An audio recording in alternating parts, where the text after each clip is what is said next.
Cube Radio. Salut, c'est Charles Dran avec l'équipe dans 5 minutes. On s'intéresse aux sciences, à l'histoire et à l'actualité. Aujourd'hui, on parle de la grande famille des mammifères, famille dont l'humain fait partie. Il y a une caractéristique qu'on partage avec tous les mammifères, on a des poils plus ou moins longs. Nous, les vaches, les renards, tout ce que vous voulez, à part les cétacés, les baleines, une fourrure, ça les ralentirait, puis ça les réchaufferait pas dans l'eau. Mais tous les mammifères ont des poils et de plein de couleurs différentes. Pensez aux chiens, aux chats. On trouve des mammifères à poils blancs, noirs, bruns, orange, les orang-outans, les renards, jaunes même, les girafes. Mais il n'y a pas de mammifères à poils verts, ni même à peau verte, nulle part. En tout cas, on en a trouvé jusqu'ici aucun. Pourquoi aucun humain ne peut avoir de cheveux naturellement verts sans se faire teindre? Pourquoi le vert est-il réservé aux animaux à plumes, aux oiseaux ou aux reptiles? Baptiste Zapirin répond à cette question que vous ne vous posiez sans doute pas il y a 2 minutes, mais pour laquelle vous voulez maintenant une explication. Les poils sont la clé du mystère. Nos poils, et quand je dis nos, je parle non seulement de vous et moi, mais de tous les mammifères, et quand je dis poils, j'inclus aussi les cheveux, donc c'est un nos poils très inclusif. Nos poils, donc, contiennent des pigments. Et ce sont ces pigments qui dictent les couleurs possibles. Leur présence et leur dose dépendent des individus. Les eumélanines produisent des couleurs sombres. Alors si vous avez plein de mélanine brune, vos poils sont bruns.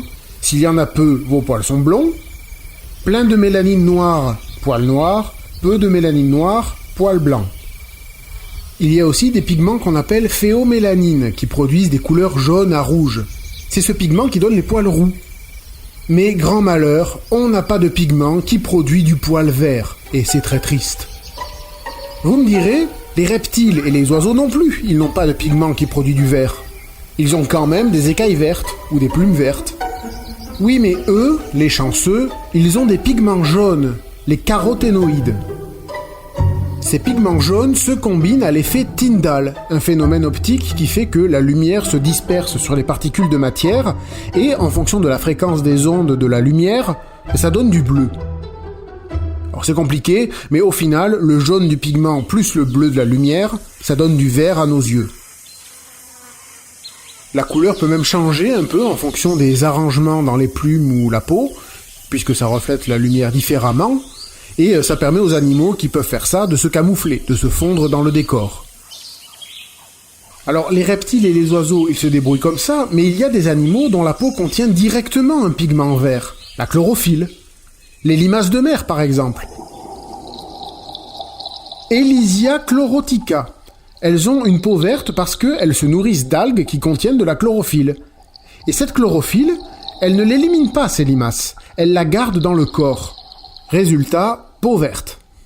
Et là encore, nous autres pauvres mammifères, on ne rivalise pas. On aura beau manger toutes les algues qu'on voudra, on sait pas faire ça. Notre corps, il métabolise la chlorophylle. Il l'élimine, et donc impossible de la garder dans notre peau, et pas de peau verte pour nous. Quel dommage. En fait, pour être complet, il y en a bien un mammifère que l'on peut voir parfois avec, pas la peau, mais un pelage vert. C'est le paresseux. Alors comment ça se fait ? Eh bien les paresseux ont des poils spéciaux, des poils pleins de rainures qui ramassent les débris qui traînent dans leur environnement. Et dans la forêt tropicale sud-américaine, chaude et humide, où ils vivent, les paresseux se retrouvent avec plein d'algues et de champignons dans les poils. Et ça, ça les fait paraître verts. Et c'est d'ailleurs bien pratique pour un paresseux pour se camoufler et éviter les prédateurs sans se fatiguer à bouger. La leçon à retenir pour nous, c'est que malheureusement, si on veut des poils verts, il va falloir qu'on se rapproche de la situation du paresseux. C'est-à-dire que ça devient intéressant pour nous de pouvoir échapper à un prédateur en se faisant passer pour un arbre. Mettons que ça va prendre du temps à l'évolution pour nous faire arriver jusque-là. Oui, et est-ce que c'est vraiment ce qu'on souhaite? Je ne sais pas. Merci Baptiste Zapirin, c'était en 5 minutes.